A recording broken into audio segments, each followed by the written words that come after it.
Welcome to the Blogger Genius Podcast, brought to you by MiloTree. Here's your host, Jillian Leslie. Hello, my friends. Welcome back to the Blogger Genius Podcast. I am your host, Jillian Leslie. I'm super happy you are here.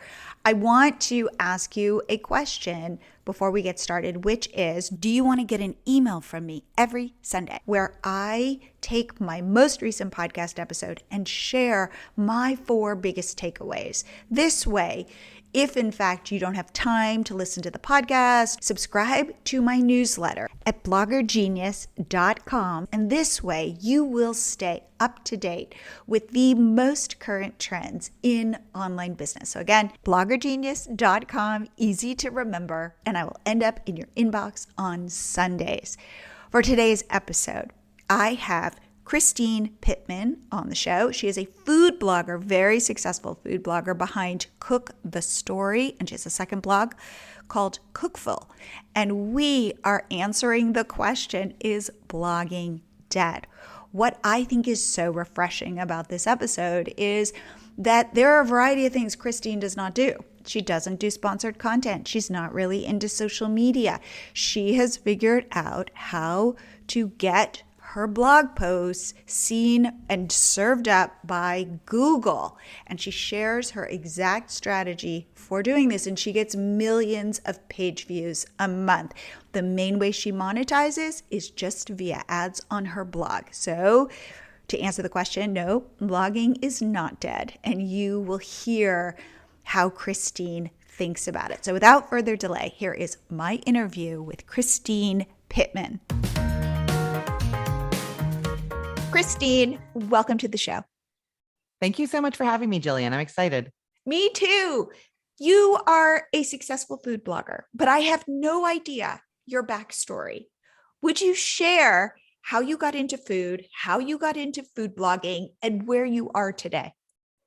Yeah, so I really grew up in a food-centric family, and both in terms of, my mom is an amazing cook, my grandmother is an amazing cook, and so there's always food and lots of big gatherings and that kind of thing. And then my parents opened a restaurant when I was around 12, and then continued to open a series of successful restaurants in Manitoba, where I'm from. And I started working at them at the age of 12. I was in the kitchen making pierogies at the first Ukrainian restaurant. And then I waited tables, I hosted, I managed, I did every bit of restaurant business. And then I went to grad school and sort of stopped working in the family business as much. And then my, ex had a job offer in Orlando. So we were in Canada for all of that. He had a job offer in Orlando. We just had a baby and we decided to go for it and move. And I started my food blog, Cook the Story, then. So it would have been like 2009. Started it as a way to share about food and stay connected to my friends and family back home. And also as something to kind of do hobby writing, that sort of thing, while, I didn't really know anybody. I was at a new place. And so it was just something to do and feel excited about. So that's how the food blog started. And when did you think to yourself, wait a minute, this could be a business? So that actually didn't happen for a while because I didn't have a work permit to be living in the States. I was allowed to be here. I was legally allowed to be in the States, but I wasn't legally allowed to work. And so I just kept being like, oh no, I can't do that with this. I can't take this anywhere. This is just fun. And then we got our green cards and all of that. And at sort of the same time, I realized that my traffic had been increasing and that some of those sponsorships I'd been being offered along the way, I could finally accept them. And so that was sort of a turning point, accepting sort of sponsorships and that sort of thing. So back in like 2012 or 13. And then I got a little disillusioned with the whole system, and I was feeling like all of my content was sponsored content. Almost every recipe that I was having time to put on my site was by deadline for a brand of some kind. And I didn't want that for my website. And so in the summer, one year, I hired our babysitter, Madison. She was looking for a summer job. She was a teenager. I hired her to help me, and I taught her how to edit photos, how to put together blog posts, how to take my like written up recipes and like turn them into like typed up recipes on the site. And basically we spent the summer cooking 3 to 4 recipes a day, 5 days a week, all summer. And she was, as I was churning this out and testing and doing all the photos, she was putting together blog posts and scheduling them out for a year. So that when she went back to school and I went back to not cooking every day like that, there was just this whole already done content so that then I could be pitching sponsors and doing the sponsored content and work on those once a week or something and still have unsponsored content on the site. Okay, so that was the turning point. Okay. It's so funny because people talk about batching content. I have never heard anybody who batched a year of content in a summer. Yeah, it was insane. Like when I think about it now, but it just made so much sense to me. Like I'm not somebody who likes that feeling of, oh my God, I have to do this right now. Like it's important and like has to be done. And, I had my second child at that point and life was really busy and I didn't like waking up in the morning and feeling that dread. I wanted to feel excitement and open possibilities and what new thing can I take on now and not that, oh no, what am I gonna do? And it also, this is the more important thing.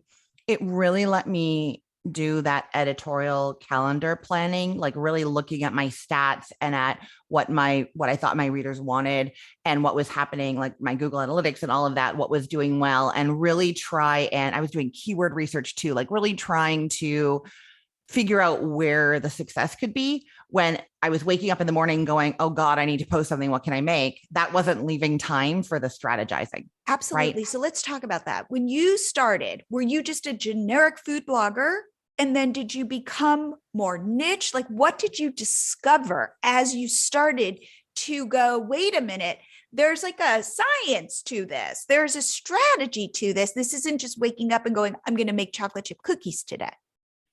Yeah. So it started out as a more generic food blog, like what I was cooking, always mostly homemade, mostly healthy-ish, but quick. I'm really about like quick and easy. I think that what I discovered in that like year deep dive, when I'm looking at my stats to plan out the content and everything, certain types of things were rising to the top in my stats all the time. So back then, it's not the same as now, it's changed over the years, but back then, how to cook fish from frozen was my number one post. So that led me to do a whole bunch of from frozen things. Like I think that, the evolution of this is interesting in our thinking. I didn't really understand or think a lot about the Google algorithm back then. Now I know that if similar things are showing up in my stats, probably the algorithm has identified me as having some expertise in that area, right? And so do more of those things, they will probably also do well. But back then it was, I think I was like, okay, this is doing well. People must like this. Like people, whatever it is, these stuffed peppers with chicken in them, that is something that people like. So I will do more stuffed peppers with chicken in them. Like it was coming from that place. Right. So it was more like an organic thing. Like people have discovered me as the peppers with stuffed chicken person rather than, oh, Google is serving up this content because it's been successful. And so there's a whole algorithm push behind it. Yeah. Yeah. And then I connected the dots. I was at a conference at some point and heard, I wish I could remember who it was, but somebody was speaking and I went, oh, I have authority on these topics. And that I'll say, so this was like 2014 is when I decided to start my second website, The Cookful. And that one is all topic based. So what we do is we choose a topic like, in March, we're doing quick breads.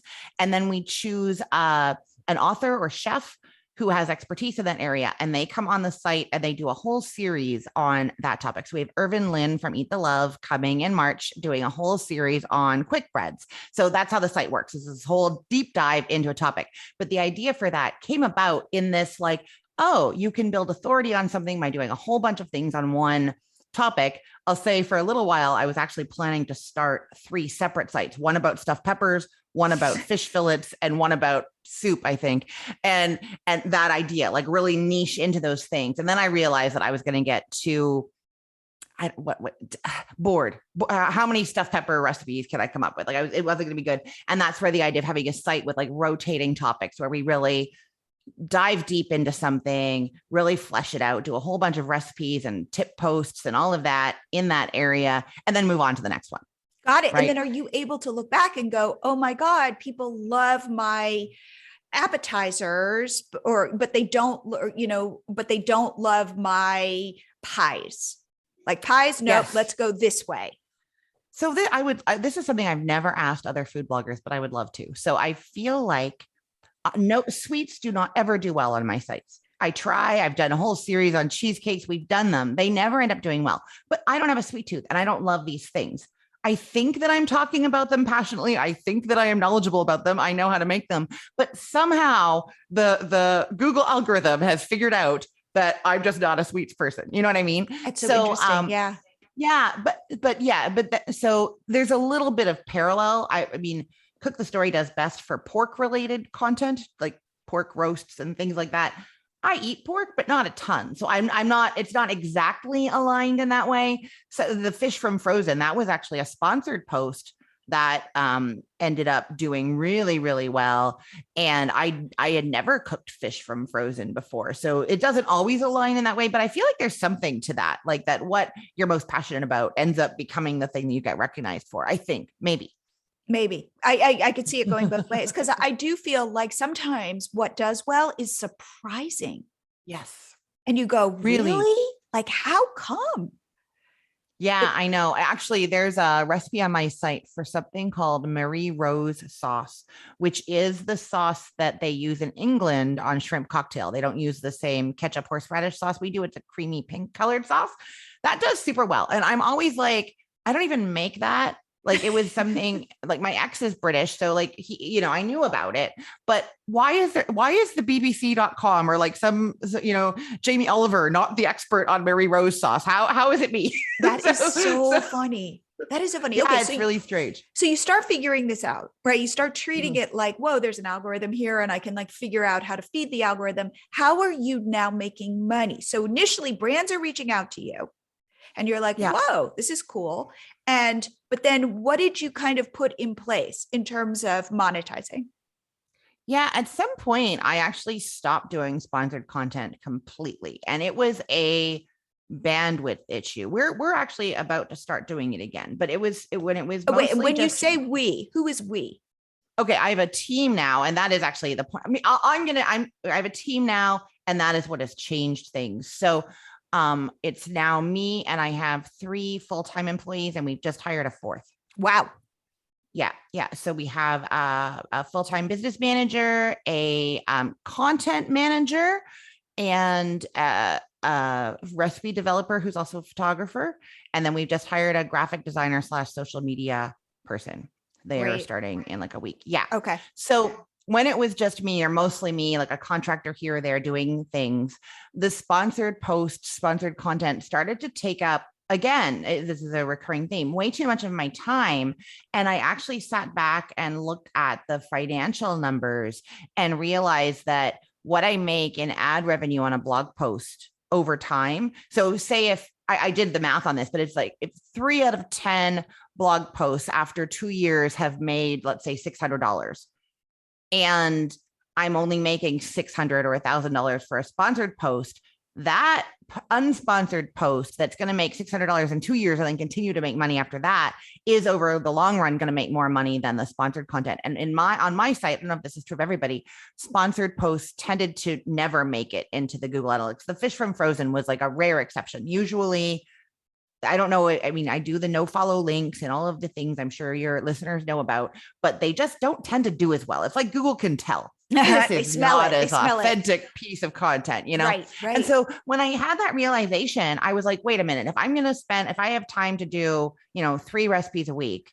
myself, and one of them is sponsored and it's just going to make me $600 and never make me another penny. Right. That is not as worth my time as to do all 3 of them unsponsored and hope that one of those 3 becomes a post that makes, $1,000 a month, some of them, you know what I mean? Right. Like, so I really just stopped and I was doing all ad revenue, some affiliate links. And who's your ad network? I'm with AdThrive. Okay. Us too. Okay. Got it. So with AdThrive, your AdThrive income then became your main revenue driver. Oh yeah, absolutely. I make very little on affiliates compared to what I make on. And is that consistent today? That is where you are making your money.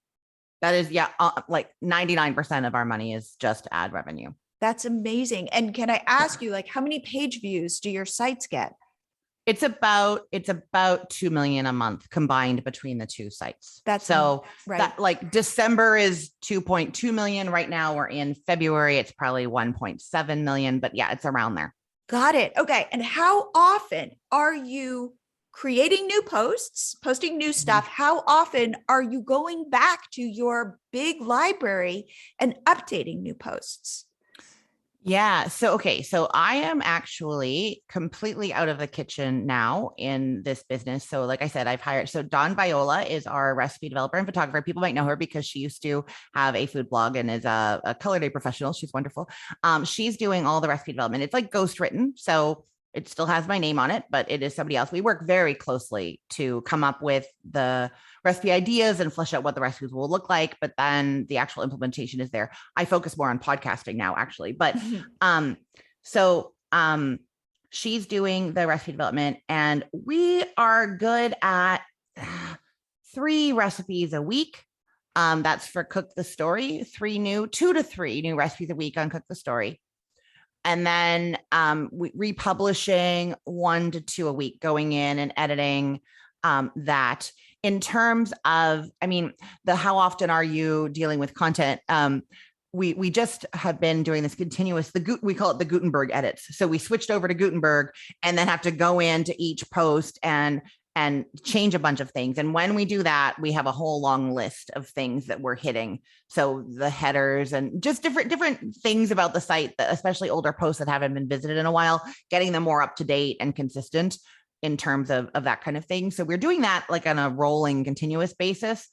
And the sites don't really have that chronological feel that blogs used to have, where the most recent thing is first. There's stuff changing on the homepage, but you don't know what has been republished or what is new unless you're really, really intimately involved with the sites, right? But we are doing major fixes on posts as we bring them back up again. So that's sort of 1 to 2 a week. And then so one of my podcasts is called Recipe of the Day, and it's daily. I talk about a different recipe every day. And what ends up happening almost every single time is I bring up the recipe that I'm thinking I want to talk about. And I'm like, oh yeah, I'll say that. I'll do that. I'll talk about this. Oh, why does it say that? What is going on over here? And then, then I'm usually diving into that. I'm logging into WordPress and like making a few changes. So that's happening, I guess, like essentially 7 days a week. So a lot of editing. Yeah. Oh, wow. Okay. I love how alive your sites feel or sound as you describe them, that they are these almost like living, breathing organisms. Yeah, I feel like that's true. And I just had this like very like proud feeling like you get for like your children when they do something amazing. And it's like, I feel that way about them. Like, it's very like, oh, that looks nice. And we've done this thing here. And oh, that funny little post, is that one doing well now? Like there's definitely that. But then on the Cookful, like I said, we have different chefs and authors on that site. And we tend to do that once every second month. I would love to do one a month, but I can't afford to pay the contributors that many. We're not there yet. And also the time that it takes my team to put those posts together and everything. We would need probably another person on the team. So let's say, so you find me, let's say I'm a baker, right? Mm-hmm. And I have a blog, and you come to me and you say, hey, for this month, will you make 4 posts? Will you make however many posts? And you send me the photos and the write-up, or how does that work? Yeah. So it's 10 posts. 10 posts. 8 of them are recipes. 2 of them are more informational. The informational posts don't have to have pictures. Only the recipes do. We find some stock photos or something we have for the informational posts. And yeah, we're usually working about 6 months in advance on this. So we contacted somebody and we brainstorm with them about the idea, what the topic should be. And then we work on Basecamp. Everything is on Basecamp. and we add them to like a project on Basecamp, and then they submit all their photos, recipes, writing up there. And then my content manager, Ray, takes that all and puts it together to blog posts, schedules it out. And then, I kind of write a intro post, like a senior editor of a magazine. Like, I'm delighted this month we have Irvin on quick breads. Here's his cookbook. Here is this amazingness that is him. And this is why we want to talk about quick breads, like that kind of thing. And then usually they're on my other podcast as well. I have Time Management Insider. I usually have the contributor on there to talk about the series and about their work and all of that kind of thing. So it's a big production, actually. Yeah, I like that. I like how there are all these moving parts, but they all make sense. That's what I would say. It sounds like it all makes sense. Yeah, it does. And there's a real flow to it, I think. Again, I think because I have the team in place now, there's a lot of, there's no way that I could do this on my own at this point. Now let's talk about, I want to talk about two things: social media, email marketing. Mm-hmm. Tell me, what do you think about when you think about social media? What works for you? What doesn't? What do you like? What don't you like? And then let's talk about if you have an email strategy and what that is.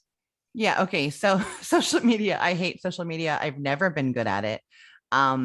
My profiles are not, they're very robust, which is why we are hiring this person who is starting, like I said, I think next week, although we're not going to be starting the strategy till probably middle of March, but we've hired a graphic designer, social media specialist who is, I'm hoping, going to help solve that. I think that, sort of similar to what we were saying earlier about which content does well, the fact that I don't like social media shines through. I do think that's true. I do. There are some people who naturally fit on certain platforms, and you just feel that it's authentic. And then I have other friends who are like, I don't weirdly like Instagram, but I weirdly like I have a Facebook group and I weirdly like it.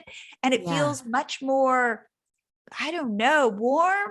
So it's like, I gravitate toward that, but anyway. Okay. So in terms of social media, do you use it to drive traffic? For example, like Pinterest. Does Pinterest drive you traffic? Not anything that is making any real money. It is probably the biggest traffic driver on my sites, and other than Google is number one for sure. Pinterest is probably second, but it's, of the 2 million, like, I don't know, maybe 5,000 a month, like a 10,000. Wow. It's not okay. Not.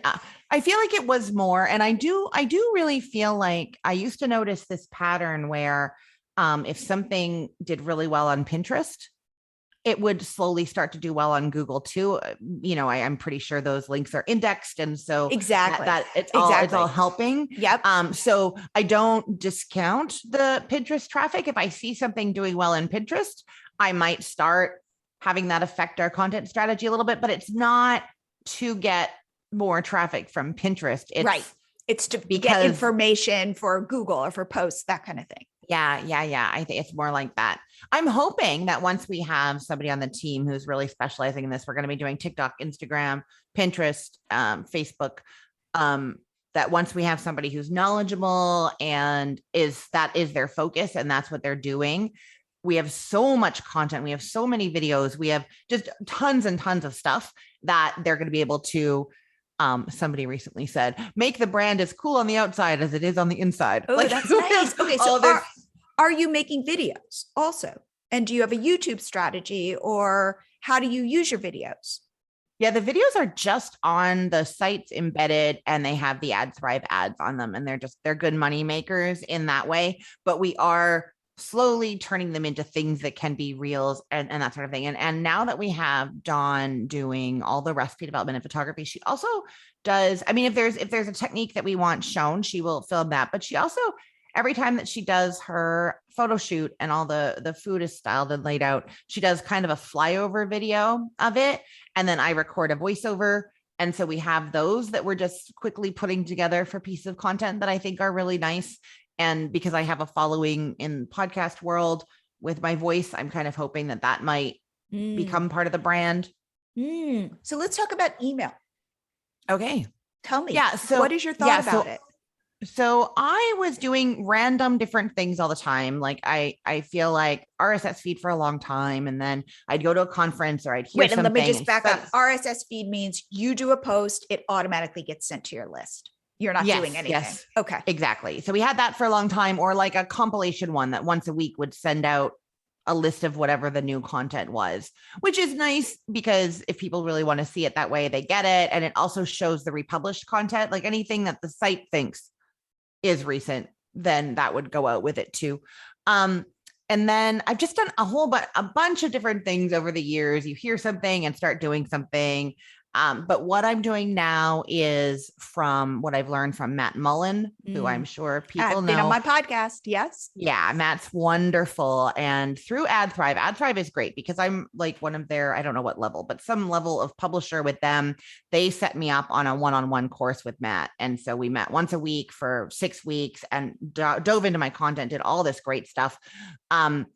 And so we use his basic strategy now. So we have the quick start guides, which are, things that we get like almost lead magnets that get people to sign up on this like 5-day little course.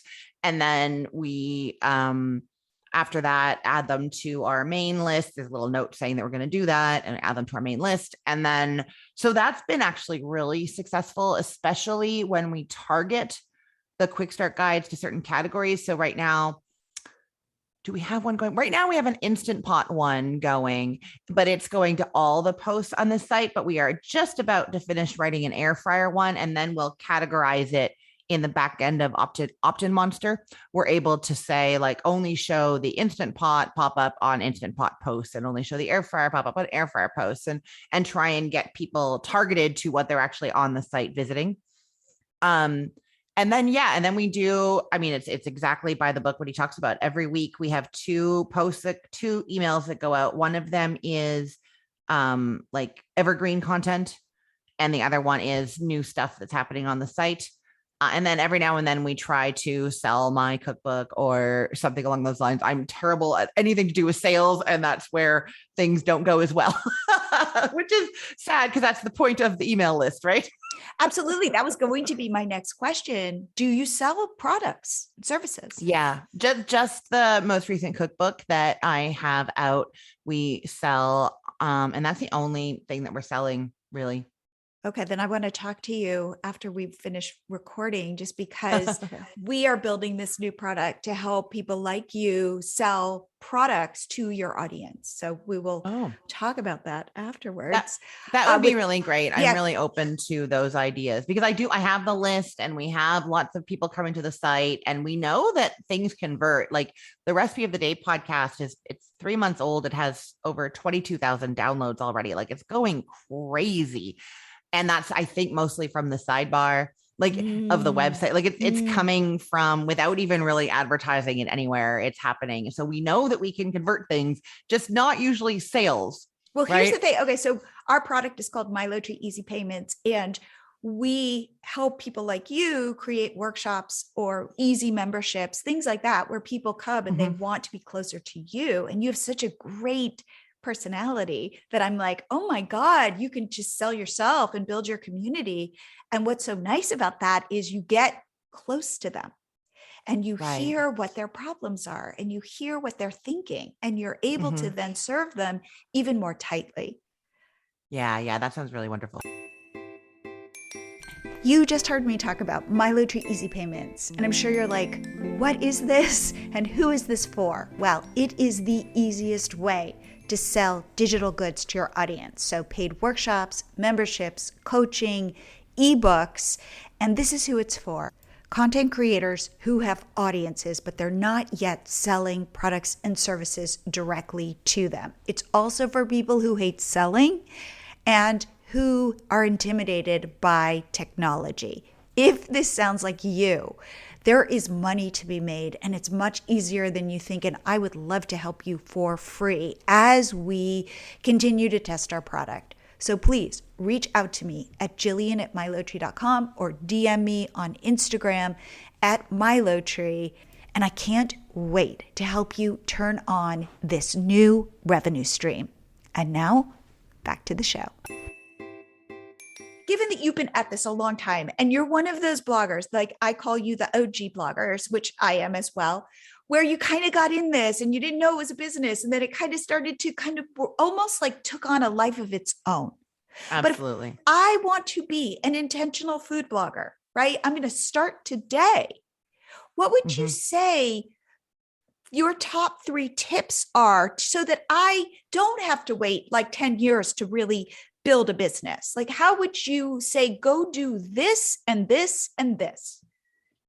So the first thing that I'm going to say is not that practical of a tip, but I think it's really important, is to not worry about what all the other food bloggers are doing. I feel like there's too much. If you're going to be on TikTok, Instagram, Facebook, and do reels and stories and YouTube videos, and then you, I feel like in those early days, the first few years, I watched myself and other people jump on every single bandwagon and do every single thing. And it's much better to be good at one thing, and ideally the thing that you love. For me, it was the content creation and these long explanatory posts. That's what I really, really cared about and loved. And that served me very well for how the Google algorithm ended up changing and becoming. I was never good at the social media stuff. And when I would ever try all that stuff, it just would fail. Then I'd feel bad. And I would be like, oh no, but I need to do this thing. So I think that number one is like, choose a couple of things and do those, and just turn your like blinkers off for like what other information is the thing you must jump on and you must do. And I will put it even further. Some people are like the early adopters of new social media trends and that kind of thing. I have not felt like not getting on things right away has been a problem. So like, I'm podcasting now. I think the joke right now is everyone and their dog has a podcast, and they all started them during COVID. I started 2 of them during COVID, and I don't have a dog, but but I'm still seeing traction, even though I'm a little bit late in the game. So you can still do really well if you hold back and don't jump on everything and wait to see the things that you actually have a chance to succeed at that you like, then do that. That would be the biggest, I think.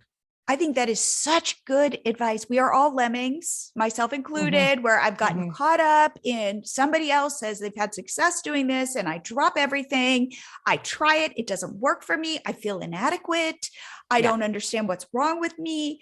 And who knows if that's even a good strategy? You know, again, it might work for one person, but it doesn't necessarily mean that that is going to work for me. And so I love that. It's like not be distracted by what everybody else is doing, but really become an expert at this one thing. Yeah, I think that's great. And I think then if you're early in the blogging world, but you are kind of an expert in some small part of it, you can get invited or apply to speak at different conferences and things. And that, I don't know if this is still a thing that works, but for me, even though my blog was this little baby blog without a lot of traffic, I had my original second blog was called Food Blog Best Practices. And it was about like copyright issues, like, can you copyright a recipe? Like that kind of thing is what I was writing about. And Blog Her Food ended up inviting me to come be on a panel with Elise Bauer from Simply Recipes. I know Elise. Yes. Yes. And there was a lawyer. Oh, she was wonderful too. But like that being on a stage with somebody like Elise and having that, I mean, Elise and I were friendly, but like we didn't make use of contacts in that way, but like feeling that. And then when I go to speak to brands or speak to other bloggers and you were on the stage and you did that thing, I think that has a cachet to it. But I also think that those links to your site are on the programs for those conferences. All of that is like credibility and stuff. So what I guess the thinking is, don't stress yourself out about doing what all the other bloggers are doing. Niche into a couple of things that you like, get great at those, get an audience and a following in those, and maybe even some professional acknowledgement for that. And that is actually going to serve you very well in terms of like the authority that your site has and the ability to focus and do well on the platforms that you're doing instead of being scattered it all over the place. So I think it has a few different. If I were to dissect then your 3 things, one is get good at something, really good at something. 2 is don't necessarily feel like you have to do what everybody's doing or jump on the newest trends. And 3 might be look for opportunities to build your authority.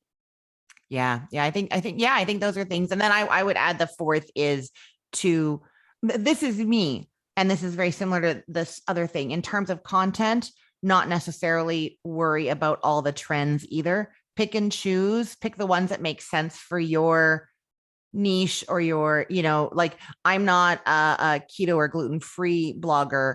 And so when all the like power balls, what are they? Power balls, that's like some kind of lotto thing, but the energy ball things, I started seeing those everywhere. I was like, I should do. And I'm like, wait, why would I do that? Like that. Yes.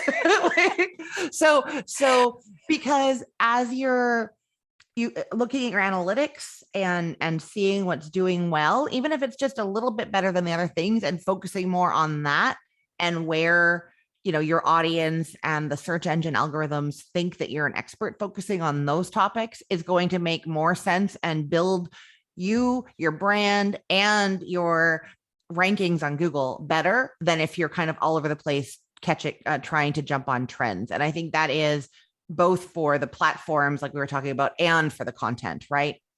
You know what, Christine, I have to share that I think your secret sauce is you know yourself and you lean into that. Maybe. I think, thank you very much, Jillian. That's really, really kind. I actually think that I found the first like 5 years that I was blogging, I felt very insecure about it. Because I was speaking at conferences, I made friends, sometimes close friends, with a lot of like high profile bloggers who are going off to amazing trips and doing all these things. And I'd just be like, why don't I get to do that? And then jumping on the trends and jumping on the bandwagons. And it didn't make me feel better. It did not make me feel better about myself. It did not make me feel better about my sites. And we were talking before we started recording about me getting divorced, and some of that happened. I think that something shifted at that point in my life where I didn't have the time and energy to be chasing after what everybody was doing. I actually pulled out of a lot of the Facebook sharing groups where people are like, here's my newest post, share 5 times. Like I was doing those and I was like, I don't have the energy for this, and I'm not sure it's working. And I guess now I feel a little bit like I abandoned the food community, or I like got out of it too harshly or something, but it wasn't serving me and it wasn't helping me. And as soon as I just focused on my business and just worked on my business and stopped worrying about all of that, yes, maybe that was when the secret sauce of finding myself and knowing who I was came, but it was not there for the first 5 or 6 years. Yeah. But I don't think it's there for anybody in the beginning. I think you discover it, but I think that it shows coming, like, as I'm talking to you, I feel like there's a there that, and that you can rely on when making your own choices and charting your path. That's what I would say. Yeah. It doesn't feel like you're getting blown by the winds as much as you're going, nope, this makes sense for me. This doesn't make sense for me, or this might make sense for me in 6 months, but here's where I am. So anyway, I just want you to know that is very, it's nice. You feel very solid. Oh, thank you. Yeah. I think I'll say also though, like, I think that is all true, but having the team, and I mean, it's going to be 4 people that are actual employees. They're not contractors. I can't just turn to them and say, hey, next month, I'm not going to need as much. Like, this is a commitment. And so I think that that steadiness has to be there even more than ever, because I had the idea for recipe of the day and we literally launched it a month later, but I can't do that all the time. And I can't just jump from one thing to another. There has to be a goal that is well communicated. Everybody has to know what the plan is. Otherwise, it's just not going to work. So I feel like all of that has come together at the same time. That's so nice. All right, Christine, if people want to see what you're up to, reach out to you, if they have a question, if whatever, they want to watch your journey, where should they go? Yeah, I'm Cook the Story on all of the platforms, even on TikTok at this point, although we're not posting super much there yet. So that's great. If people want to email me, I'm totally open to that too. They can email me, Christine@cookthestory.com, if bloggers have questions. I know we talked about the Cookful contributors. That's usually cookbook authors that we're looking for with that. But if people want to inquire about that, I'm always open to looking at different people. Yeah, so that's the best place. Cook the Story everywhere, and my email address. That's perfect. Well, I have so enjoyed this. Christine, thank you so much for coming on the show. I've loved it too, Jillian. Thank you. I love Christine's authenticity. I love that she says no to the things she is not good at and has built a very successful business with a pretty substantial team. I hope this is inspiring for you because you get to use yourself as your own inner compass, and hopefully this helps you navigate around all those trends and all those things you feel like you should be doing. Again, if you are not getting my newsletter, you are missing out. So head to bloggergenius.com and join. Also, if you want to start selling digital goods, I would love to help you. So reach out to me at Jillian@MiloTree.com or DM me on Instagram at MiloTree. And I will see you here again next week.